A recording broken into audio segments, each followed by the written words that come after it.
football game. I'm at the grocery store. What? I'm at the combination football game and grocery store. Wait, you're at the football game What? and the grocery store? I'm at the combination football game and grocery store. Groceries through Instacart, delivered to my door. I don't have to choose between football and the grocery store.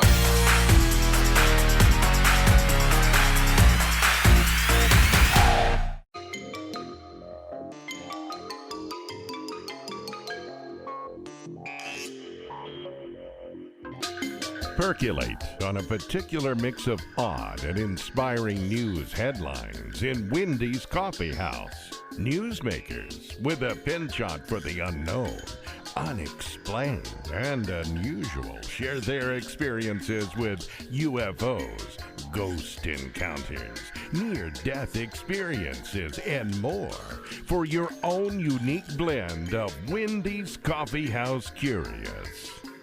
And now, here's Wendy. What an amazing week. Talk about weather. We've had all sorts of stuff in the U.S. This is like tornado ultra season. Usually, we're used to getting a little bit of flood, a little bit of tornado, a little bit of maybe not earthquake, but a lot of variety in the spring. And this year it's like overdrive. So if you are recuperating, you have my my sympathy, because as a kid, we were in a flood and lost everything. So I know this is one of those times a year that you just kind of cross your fingers and say, okay, we'll get through it. The other thing that you say, oh, we'll get through, is all this paranormal stuff. And a reminder that when you're sensitive, sometimes it sneaks up on you. We went to go see the movie Endgame, Avengers Endgame, which, yeah, okay, it's good. I'm sitting there. Fortunately, it's a midday thing, like a matinee, and there's not a whole lot of it's ambiance without the audience, okay? So you've got the whole thing. And yes, we stayed to the credit to see Spider-Man, the next gen, which you have to sit through every single bit of the credits to do that, all right? But it's you can't see it ahead of time because it would be a preview of what happens in the Avengers. So anyway, I'm about almost through, and I've got this sore throat. I'm thinking, what the heck? I don't want a sore throat because this is my livelihood. And I'm feeling it again. I'm thinking, okay, I know this is related to the theater. What is the deal? Because by now I know, these things are part of my experience. And finally, as we come out, it's gone. It's gone. And then I tell my husband, I say, Andy, I was really picking up on this sore throat, and I'm thrilled I don't have it. But what? Did you get any funny sensations? Oh, yeah, the guy behind you, 4 rows back over on the left side. Yeah, he had a sore throat. Didn't you hear him coughing? No. I was into the movie. But so if you're sensitive and you have these experiences, you have to kind of distance yourself and remember it's temporary. And that was what I thought. Okay, I know I haven't had it. It's not mine. Where is it coming from? But that's what's funky about this. And when I was doing prep for some of the stuff I've done, the reincarnation shows and the ET shows, the past life experience shows, I ran across in my research a guy who is a hypnotherapist. And then I was thinking, okay, this will be great because I can ask him and at the same time interview him about stuff like that. Simon Brown. And Simon Brown's from the UK. Past Lives Hypnosis.co.uk is the website. Okay, and if you have not heard his podcast, this is worth it. And just the last show, the most recent one that I heard, is absolutely dynamite, solid gold. Peter Robbins. And we get into all the stuff with Alien Autopsy, Roger Lear, with the people, Whitley Strieber, who've experienced the ET stuff. The other, they talk about everything, the whole 9 yards, from experiences. Mike Cleland, who I've interviewed him about the owls and stuff like that. I was like, oh my gosh! And I was just interested in the other past life stuff and last words that people speak before they die. And Simon, you're listening. I'm so thrilled to see what you're following and the content that you cover. And so, excuse me for gushing, but thank you for talking to me, okay? That's okay. You don't mind It's gushing? nice to be invited. Okay. Now, you're a hypnotherapist. Okay, so set the tone. This is something that when you're interviewing the people, is this about just getting people information, or are you curious? Because the podcast is excellent. I wanted to know how you got started. Well, I'm very interested, and it's great because every time I do a show, it's an hour long, and I get to talk to somebody who's a real expert in the field. I talk to so many different people from different areas. It's a real education. The one I saw was Lisa Smart, and she's the one who did the Final Words project along with, now I'm blanking on the name. Just working with Moody. Dr. Raymond Moody. Raymond Moody, yes. That's all of a sudden the name went somewhere else.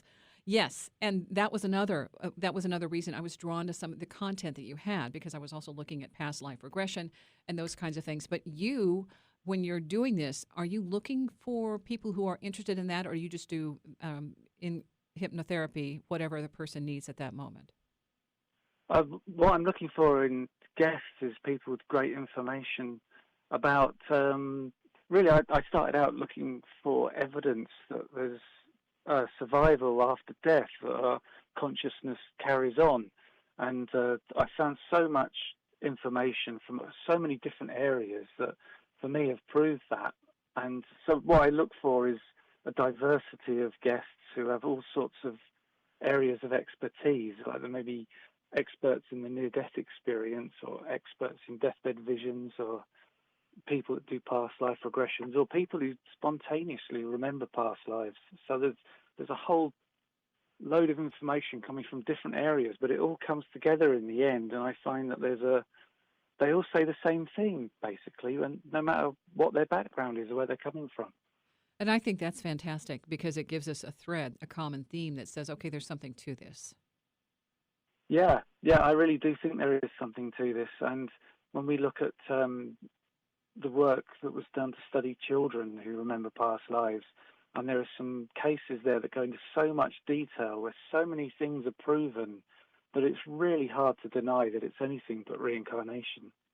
Okay, I do want to mention that in terms of your hypnotherapy background, 1987 College of Psychic Studies in London, that you had a a past life regression, or you sat in on somebody else's. You had, I guess I need to understand, this happened to you?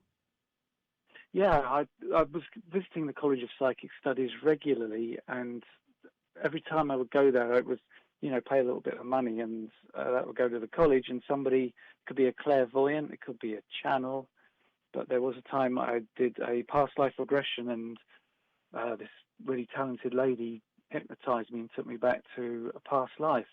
And with that past life, I saw myself, first of all, as a little girl, maybe 7 years old, in a park. And I remember looking down, I opened my eyes while I was hypnotized, and I looked down, and it was strange because I could see these small feet, almost where my knees were. Mm-hmm. And I could feel the grass between my toes. Mm-hmm. And it was a peculiar park that was on a very steep hill. And it was a couple of years later, I was traveling through North London, and I saw it. And I'd never been to that part of London before, but there was the park exactly as it was in my past life memory. That's what's so cool. That's when you can actually pin it down and figure out where it fits in your present form, your present life. Yeah, and also in that life I saw the mother and the father, and the father was this tall guy, and he had this big moustache, and the clothes, I thought it was about the year 1900, maybe 1895. Mm-hmm.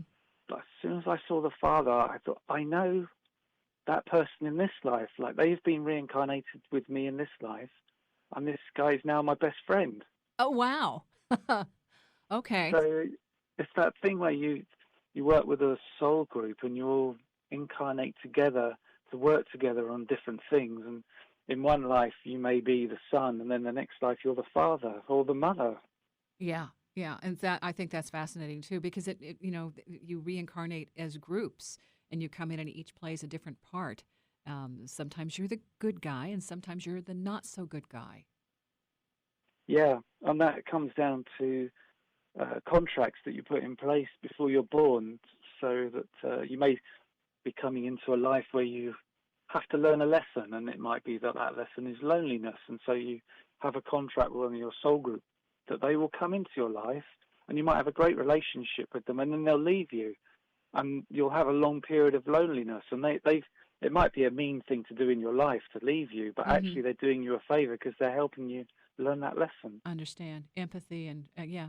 Okay, we're going to have to take a break, but I do want to, this is what it sounds like when we come out of the break, when you're listening to the show. And so we're going to kind of be in two places at once, because Simon's show starts and gives you the idea of what the show's about.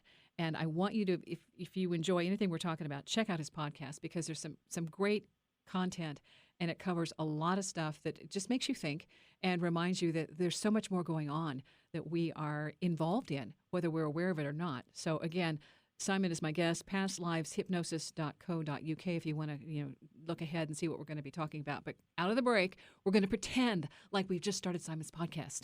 Wendy's Coffee House, KCMO Talk Radio.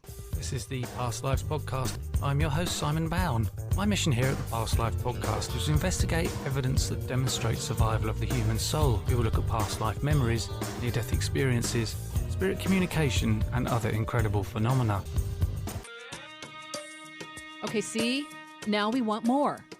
Hi there, I'm Wendy. Yeah. My guest, Simon Brown. And just to give you an idea of what shows come up on Simon's podcast, Raymond Moody. All right, we know who Raymond is. And we've got Kathy Bird. Now, she's the mom of the boy who knew too much.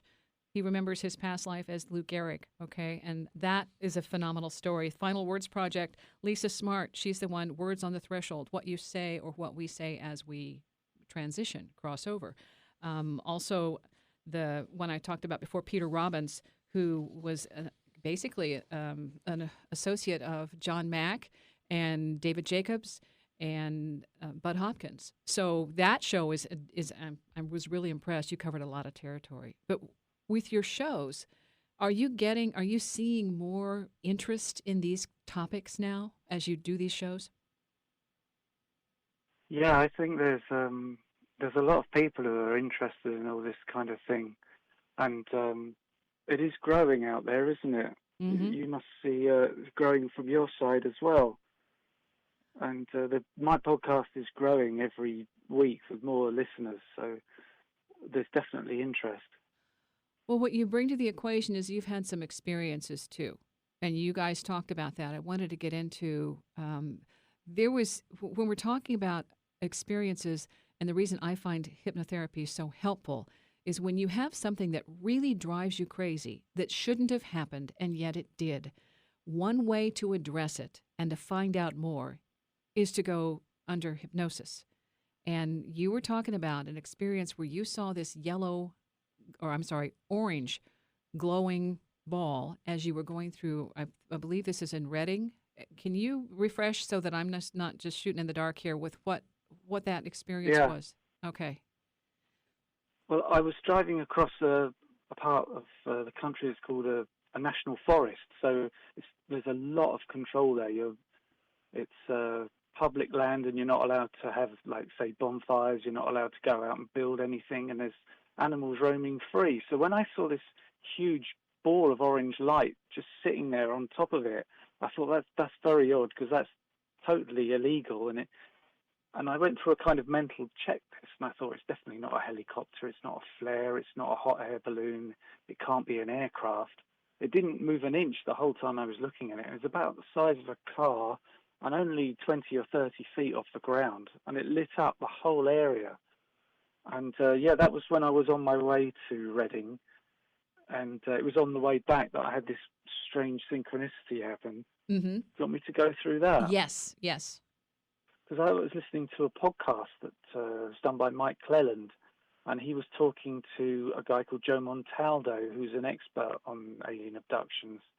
And Mike was talking about this time he woke up, and he sat up in his bed, and he looked out the window, and there's this big ball of orange light outside, and there were these four aliens walking towards his house.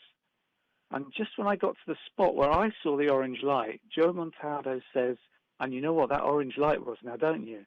And it felt like he was talking to me, and it was a really peculiar synchronicity. Yes.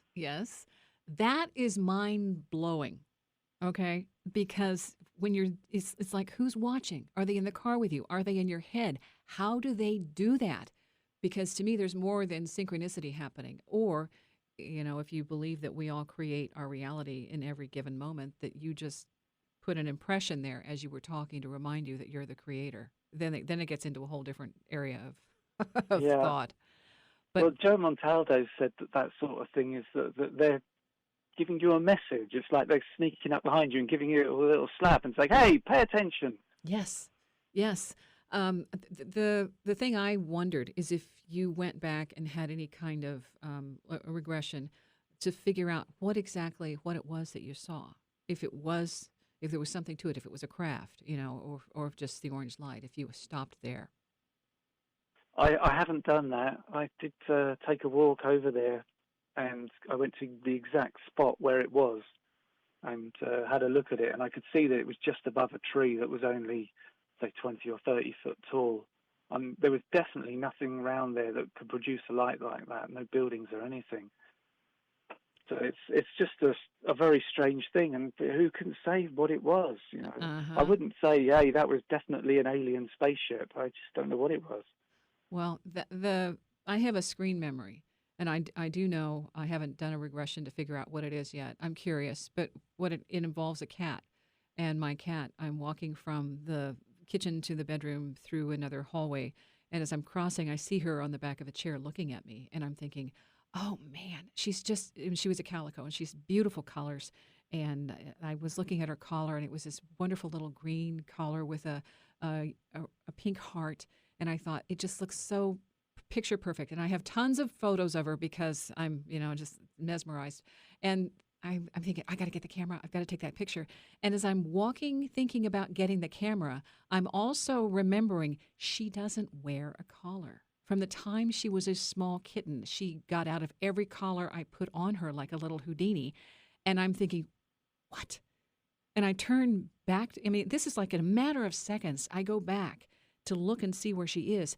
She couldn't have been where I saw her on the back of that chair because, for one thing, she's too hefty and it's the back of the chair. She wouldn't fit there. So it put her about 4 feet high looking at me. And as I superimpose that look, I know whatever I saw wasn't her, but she was in the chair.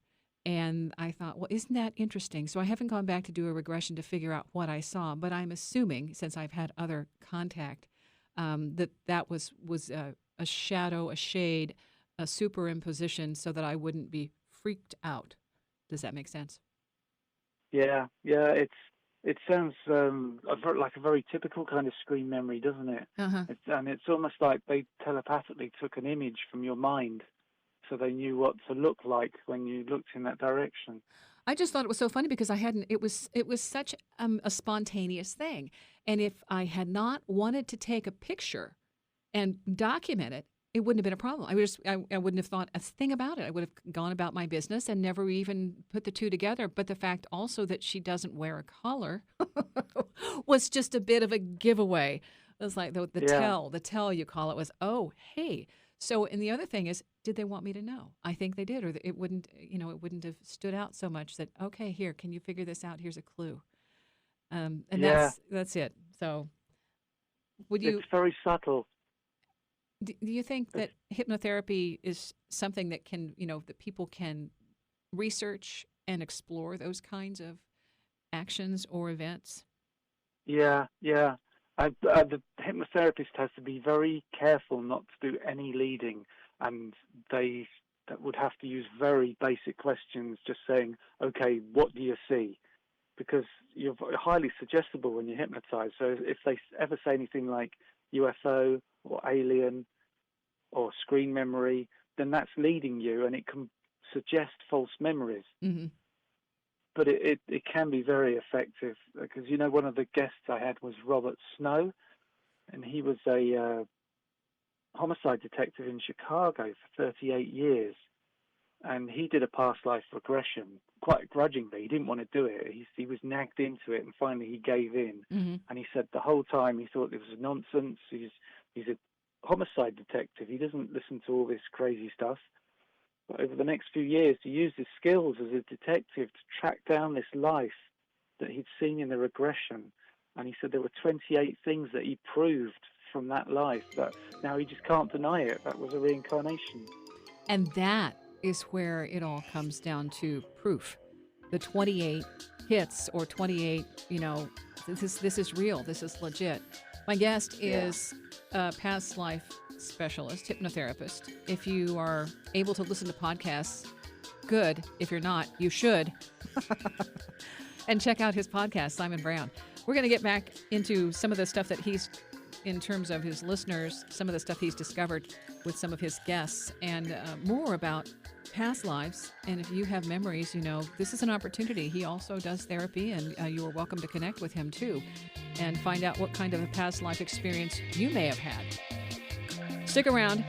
It's Wendy's Coffee House, KCMO Talk Radio. And remember, we put the links on the blog, so if you miss anything, go to Wendy's Coffee House blogspot. Back in a few.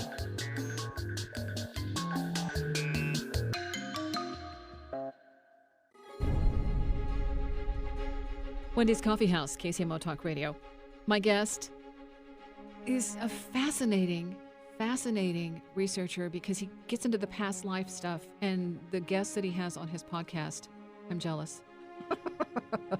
I'm also really glad that he's doing what he's doing, because there are not enough people, I think, that cover this area, and Simon Brown is doing it from the UK. Wanted to get into some of the people that you've talked to and some of the shows. And you were off the air. We were talking about one of the recent shows you did with a regression therapist. Repeat that, because that is also fascinating about the guy who committed suicide. Yeah, the guest is a lady called Myra Kelly, and this is a podcast that will be coming out in the next week or two. She said that she regressed this guy, and in 1978 he committed suicide, and he went for the space between lives, and he met his spirit guide who said to him, look, you didn't learn the lesson you were supposed to learn in that life. You have to go back to Earth, reincarnate, and work on that lesson again. And then he says, so, right, I'm born now, and it's 1950. And the regressionist suddenly thought, hang on a second. He says he died in 1978. Now he's being born again in 1950. That means he's got two lives at the same time. And he went on to talk about how he died in his 90s, and he talked about his death. And she thought, hang on a second, again, if he's dying in his 90s and he was born in 1950, that means that's about the year 2040, which is in our future, that he's able to give us information about that. And then they went to another life where he was born about 1965. And in the end, it seemed like he had 6 lives all across the same kind of time period. That's what's phenomenal. It says the soul is bigger than just one little essence. It's like a multiple. Yeah, and she's named them counterparts. You have your soul counterparts, she says, and there's an oversoul that splits up into fragments to learn all these lessons at the same time. I think Jane Roberts deals with that in Oversoul 7, where that's a book. Jane Roberts was a channel, and that it has a very similar theme of helping somebody who there's different versions of them. When you are dealing with this, and you dealt with your own past life, did it tell you anything about, aside from your best friend, about what you would be doing now, or how your talent plays into this? No, I've never come across that. Actually, that's an interesting question. I have got a session booked on the 30th where we're going to be specifically set up, hopefully, that I'll be able to communicate with my spirit guide and see what they've got to say about some questions that I've got. Okay. So that hasn't come up for me. Okay. And everybody's different. I know. I just had a session with somebody who does the quantum hypnotherapy technique that Dolores Cannon originated here. And with hers, it's kind of trying to see if there's any ET connection or anything else that's going on. And it didn't address that specifically, but it did give me some clues about the spirit guide and what some of my things are, the cues that are helping me get through some of this. And I think that's what's so fascinating, because you have a chance to go back and look between the lines and see, is there something I'm missing or something I could pay more attention to? And I think it helps with my experience, it helps. Yeah, it really does. And there's a thing where you seem to be able to communicate with these spirit guides at any time, at any place. There's no distance, time does not make any difference at all. And you can communicate with your spirit guide when you're 20, and then again when you're 40, and it's as if just 5 minutes has passed. That's what I thought was interesting about your guy with the multiple lives going on at the same time, is that we have a fixation with time being linear, 1, 2, 3, 4, 5.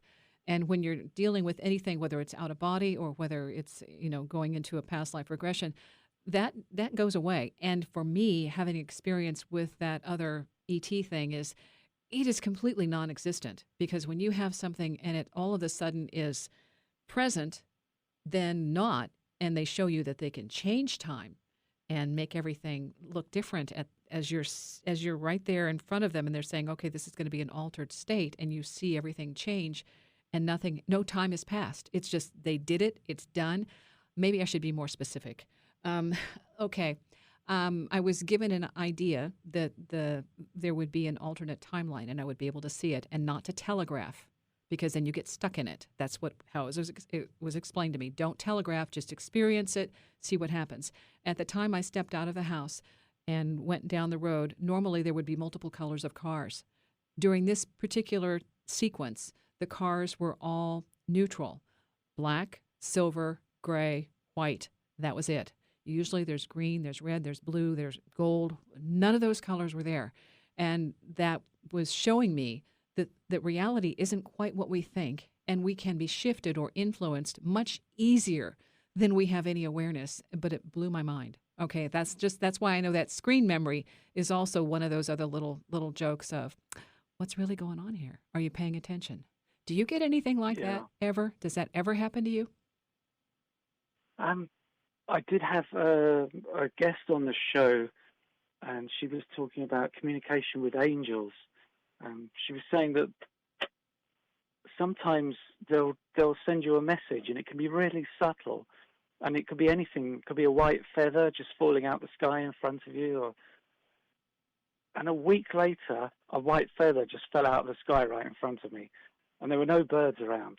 Yes. And it seems like they were sending me a message. It was saying, look, you see, it's real. It actually happens. Absolutely. Absolutely. See, and part of this is I think that we also have the ability to, when somebody else enters our circle, our sphere, our environment, then we might be able to pick up something that they experience as well. I was reading about the Bigfoot and that kind of stuff, and other entities, transdimensionals, and there was something about how they're invisible.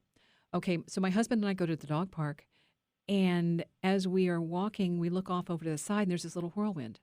And it's like, I know what this is. And the whirlwind walks out and in front of us and envelops us. We're in the middle of this little, we would call it a dust devil. There was no dust, but there was just the wind. And the two of us felt it with the dogs, and the dogs didn't seem to be bothered by it, felt it go around us, and then watched it as it went back and walked through the trees as the leaves were being blown up.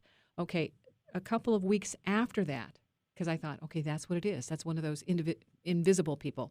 And a couple of weeks after, we went back, and there was the same kind of walking along the path, this little upturn of energy, wind that was blowing up leaves on the path. I thought, okay, because I read about that, because I'm aware of it, I can see it now. I never would have noticed it before, but it wasn't something I would have factored in if I hadn't had somebody else say, hey, pay attention. This is what happens. Then all of a sudden it happened twice, not just once.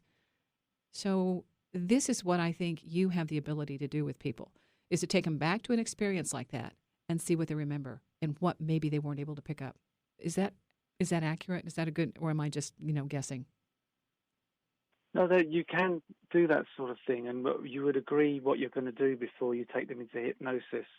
So there's a target, and then when you take them back there, once again, you have to be really careful what you say so you don't suggest anything. And that's a really good way of analyzing it. And there are many times I've taken people into past life regressions, and they've spontaneously jumped into the current life and remembered something. And they've said to me afterwards, I forgot all about that thing, but I could see it so clearly when I was hypnotized, and it's brought something back to me. And it's also a thing, just changing the subject a little bit, it's kind of like they were taken there for a reason, like their higher self or their spirit guide said, we got to look at this thing in this life because it's going to help you in some way. Absolutely. Okay, we're going to take a quick break. Again, my guest, Simon Bown, who's a hypnotherapist. We're going to come back. I also want to ask you what's the most unusual experience, if you can tell, from somebody that you have had a past life regression, one of your experiences that it's okay to talk about that might be surprising or unusual or completely unexpected. And then we're going to talk about science fiction. How's that? Great. Okay. All right. Stick around. It's Wendy's Coffee House, KCMO Talk Radio.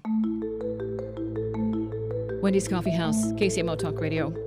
Hey, thanks for listening. And if you are missing anything, then get online and you can either check out Simon's webcast and his webpage, pastliveshypnosis.co.uk, and you can check out all the information that he's got with past lives, guests, all sorts of information. Or if you want the links for the show, Wendy's Coffee House Blogspot, you can find it there. I wanted to ask you, just because you see so many patients and you get so much information, is there anything that really surprised you with one of your sessions? One thing that surprises me is how when you're going for a past life regression, but then something else happens. And because it was something that happened to me was I was viewing a past life where I was a young man, and I think it was 1950s London, and I was wearing this new suit, and I had my hair just been cut, and I was really proud of myself, and I thought I looked fantastic. And I had this great sense of pride, and I walked into this pub in London, but suddenly I shot through the ceiling, and I just went up and up and up, and eventually found myself in orbit, looking down on the planet. And to my right-hand side, a hole opened up in space, big black hole, and I moved to the side of it, and I looked down this hole, and I couldn't see anything down the end of it. And I actually felt quite scared. I didn't know what was happening. Mm-hmm. And then suddenly I was back in the room with the hypnotist. I was still hypnotized, but I was kind of like I was taken out of it partly. And to my right-hand side, there was some kind of a entity, which I think was my spirit guide. Mm-hmm. And it was like the left-hand side of their face was touching the right-hand side of my face. And I had a huge smile. And I got a message that came through saying, "We're so happy you came here. We're so happy you did this." And to my right, there was a wall just about 3 foot away, but I could actually see a whole group of souls, maybe 20 feet away, this bright light behind them. And they were all just standing around, and I couldn't actually see faces. It was just silhouettes because of the bright light. But there was a tremendous sense of happiness coming from them. Like they were really pleased that I'd done this past life regression. Yeah. Yeah. And So that was totally unexpected. that is okay. That's like the gem. That's the holy grail that you want when you have one of these past life experiences. It doesn't mean you're going to get it, but when it happens, it's like, touchdown. Wow. I've had that when all of a sudden I was thrown out of body, and the spirit guides did that. And so I'm looking, and I just see this little egg round shape down below me. There's nothing else in the room. Nobody. I'm sitting right beside my girlfriend. The shaman's across the way, and there's nothing. And it let me know that was what my focus was this little entity, this little being that I call Wendy, is the one doing all the work, and everything else is just kind of like icing on the cake. But and being out of body, looking at it from that vantage point and not being there, my girlfriend said, it was like I left the room and she wanted to touch me, and he said, no, no, hands off, don't mess this up. So those things, and I had no experience with that kind of thing, and no expectation, just, okay, I'm going here. I was given, this will help. And sure enough, it gives you a different perspective. You're doing science fiction. Okay, we have to mention this because you like science fiction and you've got a book. And I just wanted to, if anybody is interested in science fiction, which a lot of us are, then they might want to know about your book. So can you fill us in? Yeah, the book's on Amazon. It's called Immortal Suicide, and there's a lot of telepathy in it. There's immortals. There's a strange bunch of aliens, and it's set in the far future where the human race has colonized a third of the galaxy, and these aliens turn up who are interdimensional and very telepathic, and basically just take control of the human race in about 5 minutes, the whole of the human race. But they're also very kind, and they almost view the human race as children, and they've taken control so they can take their toys away and the humans can stop killing each other. I think that's a very optimistic outlook that you have. Yeah. Okay, children, let's go back to the drawing board and take 2. This is called the KIND program. Yeah. The telepathy. Telepathy. Have you experienced that? I've had some weird psychic flashes, and it's one of the things, when you have experiences yourself, you don't need to guess about whether or not these things are real. You know they're real because it's happened to you. Yeah. And I had I was going to New Zealand for a wedding, and it was about 2 weeks before I was going, and my friend asked me to get him a little present from London. And I was right in the centre of London. Suddenly I had this vision of sitting next to her in a car, and she's driving, going through suburban Christchurch, New Zealand. And the houses there have a very distinct look. It's not like anywhere else in the world. And 2 weeks later, when I got there, it happened exactly as I'd seen it in London. The houses were the same, even the street signs, the conversation we were having, her type of car, the colour of it. I saw it all exactly, and it was a period of about 30 seconds. See, that's mind-boggling. I mean, just when you know that, okay, something about me knows what's going on here, and I would like to be in touch with that more often. Yeah. It almost indicates that time doesn't exist and that it's all going on, and I somehow connected with that point. Yes. But you never get the lottery numbers, do you? It's always something else. Some people do. Okay, one day, we're going to be that. Some people who do. How's that? Yeah, as the human race rises and gets more psychic and telepathic. Well, and then maybe money won't mean anything at that point because it's like, been there, done that. I just want something. I don't have to use the money to get it. It just appears. Yeah. So. And the lottery people will just have to stop because if everybody wins it, everybody gets $1 each. Yeah, they'll have to get a new hobby. And there will be therapy out the window. Okay. Whoops. Wait a minute. Okay, so basically, with what's happening right now, with all the people that you've talked to, do you have a special guest, one that's your favorite so far? Well, the guest that immediately comes to mind is Nancy Rhines, and she had a near-death experience that was really emotional. And actually, when she was on the podcast, she was in tears when she was talking about it, and I felt a little guilty that, I'd put her in that position, but she was a fantastic guest, and she's a great artist, and she's painted paintings of her spirit guides that she met when she was experiencing that time in the other space. So she was a great guest, and it was fascinating to talk to her. Well, I'm hoping that more people will tune into your podcast. I do think that you have a wonderful guest lineup, and I really enjoy talking to you and listening to you. The one I heard most recently was Mr. Robbins, Peter Robbins, and that was absolutely fascinating, and it just validated for me a lot of the other stuff that I do and the people I connect with. Mike Cleland is one of them with the owls and all that. Thank you for your time. I appreciate what you're doing. I hope to stay in touch and just keep following. And good luck. That science fiction book sounds really good, and it's available now. So I might have to go buy another book. Yeah. Ask my husband about that. All right. For anybody who wants to see you, it's Simon Garfield, hypnotherapy.co.uk. Yeah, and the site that's dedicated to past life regression is the pastliveshypnosis.co.uk, and also that has the podcasts on it as well. Okay, and there's some fantastic shows. If you're listening, thank you. You might have had a past life that would make a difference right now, and if you want to find out more about it, Simon could be your connection. Just saying. He offers a 30-minute free consultation, okay? So, is that right, Simon? Yeah, that's right. Before I put you on the spot. Anyway, it's fascinating, and it keeps us curious, and it keeps us focusing on what's coming next. Because there's always something else that we haven't factored into the equation that makes life a lot more interesting and a lot more fun.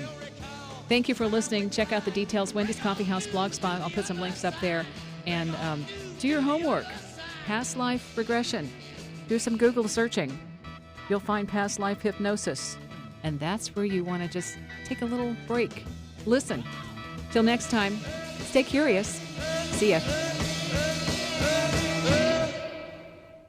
When things feel a bit chaotic, Instacart helps deliver milk and sausage. Add a little life to your cart. Get stuff from literally all your stores, from baby wipes to albacore. Add a little life to your cart. Instacart helps get your groceries. Your first 3 deliveries are free. Download Instacart. Add life to cart. Terms apply. We get our weekly groceries delivered through Instacart because once football season starts, game time is family time. I can get everything my family needs for the week, from reliable staples to specialty ingredients, all delivered right to my door in as fast as 1 hour. So I can stay on my game without missing a minute of the game. Visit instacart.com or download the app to get free delivery on your first 3 orders. Offer valid for a limited time. Minimum order $10. Additional terms apply. Instacart. Add life to cart.